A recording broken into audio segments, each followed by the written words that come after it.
स्वागत है साथियों। हिंदी साहित्य के इतिहास की ये लगातार सीरीज चल रही है जो कि डॉक्टर नगेंद्र की पुस्तक पर आधारित है। तो डॉक्टर नगेंद्र की हिंदी साहित्य के इतिहास की जो ये सीरीज है वो शुरू हो चुकी है। पहली क्लास कल हुई थी और आज इसकी ये दूसरी क्लास है जिसमें हम डॉक्टर नगेंद्र की पुस्तकों में आए हुए तथ्यों को बेहतरीन ढंग से क्रमागत ढंग से पढ़ेंगे ताकि आगामी परीक्षाओं में जो लिखित परीक्षा होने वाली है, चाहे यूपी जीडीसी की हो, जीआईसी या फिर एलटी की, उन सभी में आप लोग जो भी इस क्लास से जुड़े वो बेहतर तैयारी कर सकें। तो जीडीसी मेंस के लिए बहुत शानदार होगी ये सारी क्लासेस क्योंकि नगेंद्र जी की प्रामाणिक पुस्तकों पर आधारित है। साथियों, एक सूचना आप सभी के लिए है कि यूपी जीडीसी की बैच रिटर्न परीक्षा के लिए जो लोग ज्वाइन करना चाहते हैं, आज यानी 7 जून को जो लोग ज्वाइन करेंगे इस बैच को उनके लिए 30% की छूट है फीस में। तो आप लोग आज रात 12 बजे तक जो लोग ज्वाइन करते हैं वो लोग 10 जून से लगातार क्लासेस शुरू हो जाएंगी और उसमें अपने अध्ययन को, परीक्षाओं की तैयारी को आगे बढ़ा सकते हैं। तो आप लोग इस बैच से जुड़े। यूजीसी नेट की बैच भी चल रही है जिसमें ये 30% छूट लागू है, आप सभी ज्वाइन कर सकते हैं। देखते हैं आज की इस क्लास में कौन कौन से महत्वपूर्ण तथ्य हैं। छायावादोत्तर काव्य के अंतर्गत हम सभी अध्ययन कर रहे थे और पिछली क्लास में हम सभी ने कई सारी ऐसी रचनाओं को देखा जो डॉक्टर नगेंद्र की पुस्तक में आई हुई हैं। जैसे बच्चन जी की एक रचना सूत की माला। सूत की माला का उल्लेख आपको किसी प्रतियोगी परीक्षा की पुस्तक में संभवतः न दिखाई पड़े, लेकिन नगेंद्र जी की पुस्तक में उसका उल्लेख है। तो ऐसे कई सारे तथ्य पहली क्लास में थे, आप लोग जाके वहां देखेंगे। यहां हम देखेंगे छायावादोत्तर काव्य के अंतर्गत डॉक्टर नगेंद्र की पुस्तक में लिखा हुआ है कि प्रगतिवादी और वैयक्तिक धारा की कविताएं 1935 के आसपास शुरू हो चुकी थी। हमने देखा था कि जो ये वैयक्तिक कविता की धारा की बात थी, डॉक्टर नगेंद्र की पुस्तक में ये बात लिखा गया है कि जो छायावादी काव्य था और वैयक्तिक धारा का काव्य लगभग लगभग उनमें सभी विषय, शिल्प और विचार की दृष्टि से बहुत सारी बातें उन दोनों में मिलती जुलती थी। लेकिन जो वैयक्तिक धारा की कविता थी छायावादोत्तर दौर में, वैयक्तिक धारा में क्या था कि प्रेम की अभिव्यक्ति बड़े साहस के साथ और मानवीय संवेगों के साथ प्रकट हो रही थी, बेबाकी थी उसकी अभिव्यक्ति में। तो ये वैयक्तिक धारा की कविताओं की विशेषता थी जो आप पिछली क्लास में जाके देख सकते हैं। इसकी शुरुआत 1935 के आसपास से डॉक्टर नगेंद्र की पुस्तक में लिखा है कि हो चुकी थी और यही दौर था प्रगतिवादी कविताओं के भी शुरू होने का। आगे इसी पुस्तक में लिखा है कि प्रयोगवादी धारा की कविताएं सन 1943 के आसपास उभरती हैं। ये हम सभी जानते हैं। तो प्रगतिवाद की 1935, 43 में प्रयोगवादी धारा की कविताएं उभरती हैं। इसमें नगेंद्र जी की पुस्तक में लिखा है कि तार सप्तक, जिसके संपादक अज्ञेय थे, इत्यल्यम, हरी घास पर क्षण भर, ये भी अज्ञेय जी की रचनाएं हैं। नाश और निर्माण, ये गिरजा कुमार माथुर की रचना है। ठंडा लोहा, धर्मवीर भारती और दूसरा सप्तक इस धारा की प्रमुख कृतियां हैं। यानी प्रयोगवादी धारा की प्रमुख कृतियां कौन कौन सी हैं? तार सप्तक है, इत्यल्यम, हरी घास पर क्षण भर, नाश और निर्माण गिरजा कुमार माथुर, ठंडा लोहा धर्मवीर भारती और दूसरा सप्तक की जो कविताएं हैं, जो रचनाएं, वो सभी प्रयोगवादी धारा की प्रमुख रचनाएं मानी गई हैं। तो इन्हें आप ध्यान में रख लेंगे कि किस धारा की श्रेष्ठ रचनाएं मानी गई हैं ये सभी। डॉक्टर नगेंद्र की पुस्तक में लिखा है कि आगे चलकर प्रयोगवाद नई कविता में पर्यवसित हो गया।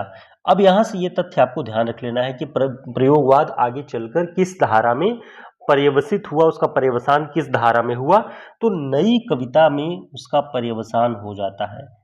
इसी पुस्तक में लिखा है कि डॉक्टर नगेंद्र जी ने इस पुस्तक में जो संपादित किया है उसमें लिखा है कि 1950 को अगर प्रयोगवाद और नई कविता की विभाजक रेखा मान लिया जाए, विभाजक रेखा, तब बहुत सारी रचनाएं जो हैं वो नई कविता के अंतर्गत आ जाती हैं। और उन्होंने कहा कि 50 के बाद, 1950 के बाद कई सारी रचनाएं प्रयोगवाद और नई कविता दोनों धारा के अंतर्गत आती हैं। तो ये माना गया कि प्रयोगवाद नई कविता में पर्यवसित हो रहा है, तो नई कविता का एक अंग ही प्रयोगवाद को मान लिया गया। ठीक है, अब यहां से जो आपके लिए ध्यान रखने योग्य तथ्य हैं वो यूजीसी नेट की परीक्षा में भी आने वाली जीआईसी की परीक्षा में भी जो होने वाली है जून में ही, उन सभी की दृष्टि से बहुत महत्वपूर्ण है। आप सभी देख रहे होंगे कि जीडीसी की परीक्षा में निकष के विषय में पूछा हुआ था। निकष के संपादक कौन हैं? मिलान वाले प्रश्नों में आया हुआ था। धर्मवीर भारती इस पत्रिका के संपादक हैं। तो यहां से हमें देखना है कि नई कविता से संबंधित कुछ प्रमुख पत्रिकाएं, तो इन प्रमुख पत्रिकाओं को हम यहां पर देखेंगे कौन कौन सी प्रमुख पत्रिकाएं हैं। जैसे प्रतीक पत्रिका, प्रतीक के संपादक अज्ञेय हैं। एक कविता नाम की पत्रिका केवल निकल रही थी, ये डॉक्टर नगेंद्र की पुस्तक में आया हुआ तथ्य है। कविता, इसके संपादक कौन थे? भागीरथ भार्गव। निकष के बारे में हमने बात की ही। एक पत्रिका निकल रही थी नई कविता के दौर में ही, संकेत नाम से, इसके संपादक कौन थे? उपेंद्रनाथ अश्क। अब देखिए, जब नगेंद्र जी की पुस्तक का अध्ययन हम बारीकी से एक सीरीज में करेंगे तब हमें ये सारे तथ्य निकल के हमारे सामने आएंगे कि संकेत पत्रिका के संपादक कौन थे? उपेंद्रनाथ अश्क। एक और पत्रिका निकल रही थी आधुनिक कविताएं नाम से, इसके संपादक रणधीर सिन्हा थे। नई कविता नाम की एक पत्रिका जो निकल रही थी, जो प्रमुख पत्रिका नई कविता की मानी गई, जहां से नई कविता की शुरुआत मानी जाती है 1954 में, जगदीश गुप्त इसके संपादक थे।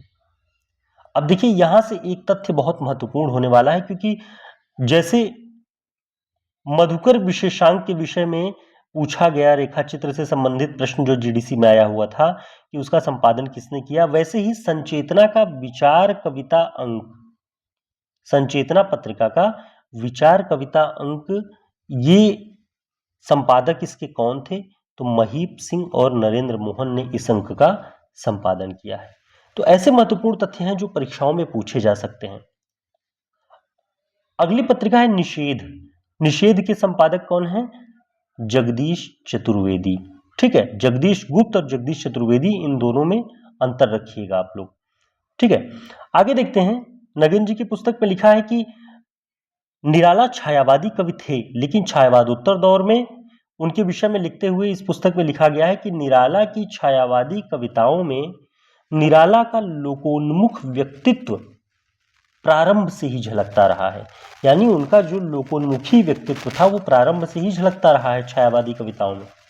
निराला का जीवन संघर्षमय तथा लोक संपृक्त रहा है, इसलिए वे स्वभावतः प्रेम सौंदर्य के बोध के साथ साथ जीवन के अन्य अनुभवों को अपने में समेट लेते हैं। तो निराला के विषय में ये तथ्य लिखा हुआ है। आगे भी हम अपनी जितनी क्लासेस होंगी ऐसे ही छोटी छोटी क्लासेस में नगेंद्र जी की पुस्तक में आए हुए महत्वपूर्ण तथ्यों का अध्ययन लगातार करते रहेंगे, ताकि आगामी सभी प्रतियोगी परीक्षाओं की दृष्टि से बहुत महत्वपूर्ण सिद्ध हो। तो साथियों, यूपीजीडीसी की रिटन बैच शुरू हो चुकी है। जो लोग इस परीक्षा में 72 से 75 के बीच में अपने अंकों का प्रश्नों को देख सकते हैं कि इतने प्रश्न उनके सही हो रहे हैं, और 1.25 के अनुसार आप इसको मल्टीप्लाई करके अपने अंक देख सकते हैं। अगर इतने नंबर आपके सही हो रहे हों माइनस मार्किंग के बाद, तो आप अपनी तैयारी को शुरू कर दीजिए। और ये श्योर नहीं होता है, यहाँ पे एक हम अनुमानित ही कट ऑफ बता सकते हैं। कट ऑफ जैसे ही घोषित होगी आप सभी रिटन परीक्षा की तैयारी में लग जाएंगे, और ये बैच हमारा पुनर्नवा बैच आप सभी के लिए बहुत उपयोगी सिद्ध होगा। इसमें हम सभी मॉडल प्रश्नों का एक उत्तर देखेंगे, एक प्रारूप देखेंगे कि कैसे हमें 200 शब्दों में और 150 शब्दों में कैसे हमें उत्तर लिखना है। तो उसके हम सारे फॉर्मेट देखने का प्रयास करेंगे। तो इस बैच से लोग जुड़ रहे हैं, आप सभी जुड़ सकते हैं। आज रात 12 बजे तक ये 30% की छूट, आप सभी इसका लाभ उठा सकते हैं। तो जल्दी जुड़ें और इस बैच में अपनी तैयारी को पुख्ता करें और रिटन परीक्षा की तैयारी को बेहतर करें। साथ ही यूजीसी नेट की परीक्षा की तैयारी करने वाले छात्रों के लिए मात्र 629 रुपये में ये बैच है। परीक्षाओं तक आप इसमें महत्वपूर्ण प्रश्नों को हल करेंगे। महत्वपूर्ण जानकारियाँ यूजीसी नेट की परीक्षा की दृष्टि से प्रामाणिक पुस्तकों से आपको मिलेंगी। फिर मिलते हैं एक नई क्लास में, तब तक के लिए नमस्कार, शुभकामनाएं।